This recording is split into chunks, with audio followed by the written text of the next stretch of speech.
বন্ধুরা, আমাদের রূপায়ণ নমেজ ব্লগে তোমাদের সবাইকে অনেক অনেক স্বাগত আর অনেক ভালোবাসা।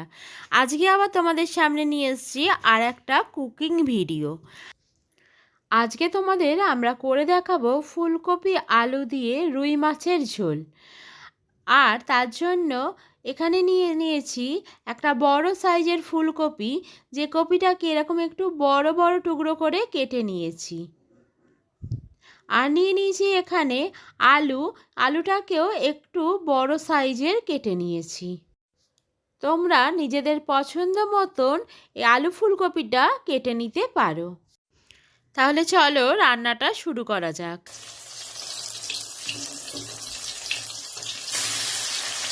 তেলটা গরম হয়ে গেছে, এবার এক এক করে মাছগুলোকে ভেজে নেব।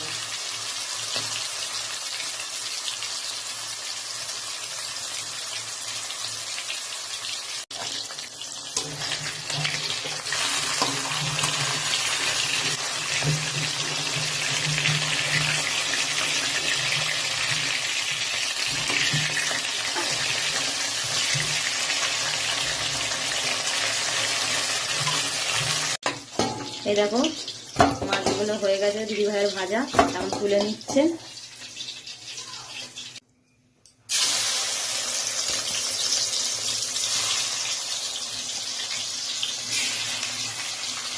দেখো আর এক লট মাছ আমি দিয়ে দিলাম। এভাবে সবকটা মাছকে আমি ভেজে নেব। মাছগুলো আমি পুরো সবকটা ভেজে নিয়েছি, দেখো তুলে রেখেছি। এবার এই মাছের তেলে আমি ফুলকপিগুলোকে ভেজে নেব।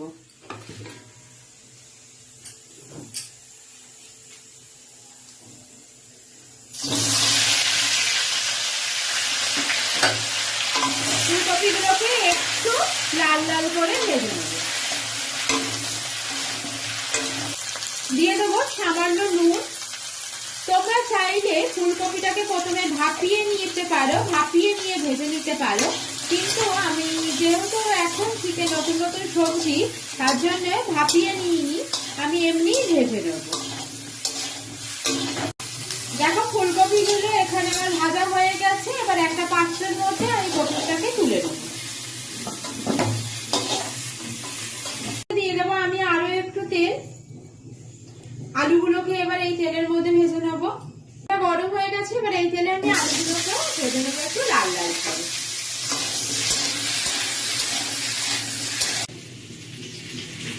আমি একটা পেস্ট বানিয়ে নেব। এখানে নিয়েছি গোটা জিরে, কাঁচা লঙ্কা আর টমেটো। এইগুলোকে দিয়ে একটা পেস্ট বানিয়ে নিই আগে, তারপরে তোমাদেরকে দেখাচ্ছি এই রান্নাটার জন্য আর কি কি লাগবে। তাহলে চলো পেস্টটা বানিয়ে নিই। দেখো আলুটা কিন্তু এখানে লাল লাল করে ভাজা হয়ে গেছে। এবার এটাকে তুলে নেব।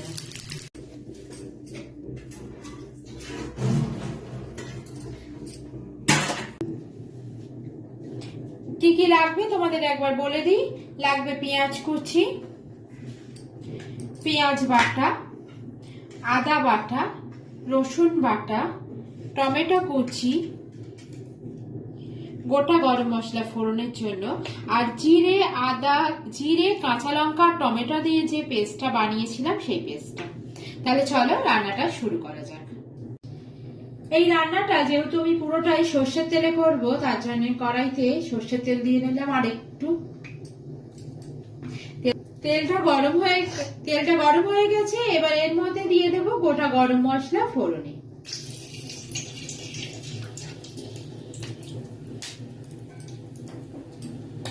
এবার ফোড়ন থেকে খুব সুন্দর যখন একটা গন্ধ বেরোবে, তখন এর মধ্যে দিয়ে দেবো কুচনো পেঁয়াজ। পেঁয়াজ দিয়ে একটু লাল লাল করে ভেজে নেব। দেখো পেঁয়াজটা আমার ভাজা হয়ে গেছে। তবে একটা কথা বলে দিই, এখানে কিন্তু আমি একটা মাঝারি সাইজের পেঁয়াজকে কুচি করে নিয়ে ভেজে নিয়েছি। এবার এর মধ্যে দিয়ে দেব পেঁয়াজ বাটা। একটা বড় সাইজের পেঁয়াজকে আমি বেটে নিয়েছি। এবার খুব ভালো করে আবার ভেজে নেব, যাতে পেঁয়াজের কাঁচা গন্ধটা কেটে যায়। এই পেঁয়াজ বাটার সাথেই আমি দিয়ে দেব রসুন বাটা।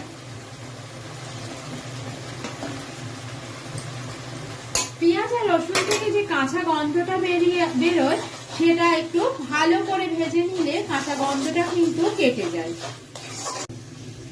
দেখো পেঁয়াজ আর রসুনের পেস্টটা কিন্তু খুব ভালো করে কষানো হয়ে গেছে আর পেঁয়াজ আর রসুনের কাঁচা গন্ধটাও কিন্তু কেটে গেছে। এবার একে একে আমি বাকি মশলাগুলোও কিন্তু দিয়ে দেবো। এবার এর মধ্যে দিয়ে দেবো আদা পেস্ট,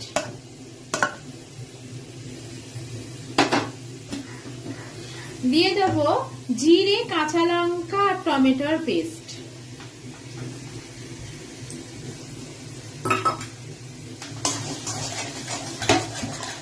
দিয়ে দেবো হলুদ গুঁড়ো,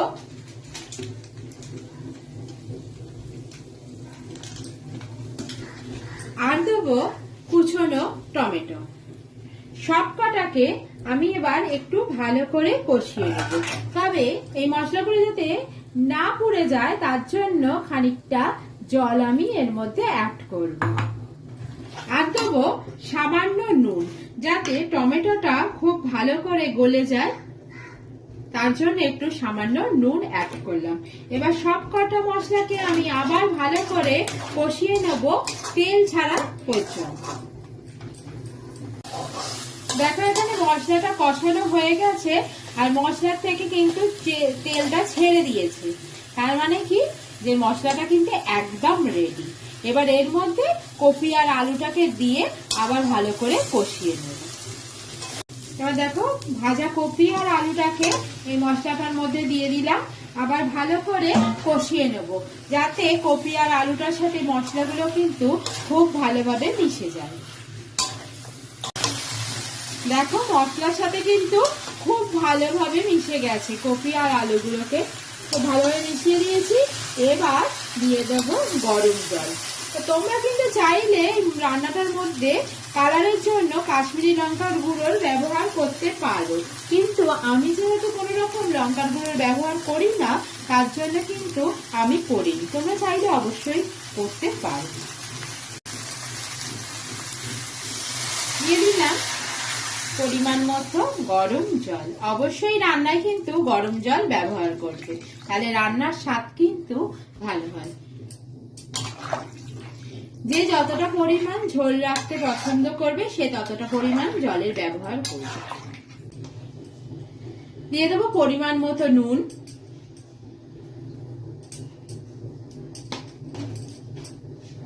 আর দেবো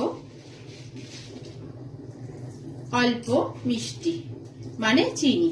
তোমরা যদি চাও গুড়ের ব্যবহারও কিন্তু করতে পারো, আর যদি যারা মিষ্টি পছন্দ করে না তারা কিন্তু মিষ্টিটা স্কিপ করতে পারো।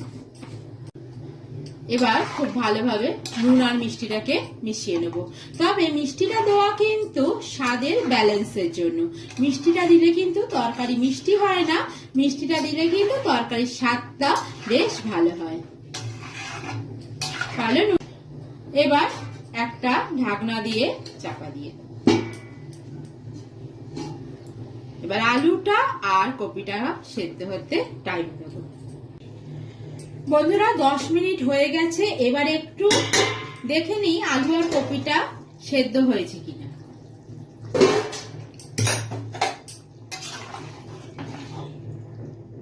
দেখো আলুটা কিন্তু বেশ সেদ্ধ হয়ে গেছে। এবার দিয়ে দেবো মাছগুলো।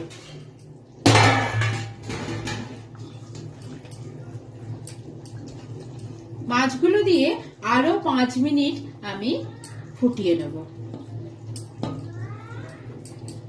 দেখো 5 মিনিট ফুটিয়ে নিয়েছি মাছ দিয়ে। এবার ওপর দিয়ে ধনেপাতা ছড়িয়ে দেব। ব্যাস রান্নাটা আমার কমপ্লিট। এইভাবে একবার করে দেখো, এই শীতকালে কিন্তু কপি দিয়ে মাছের ঝোল একদম জমে যাবে।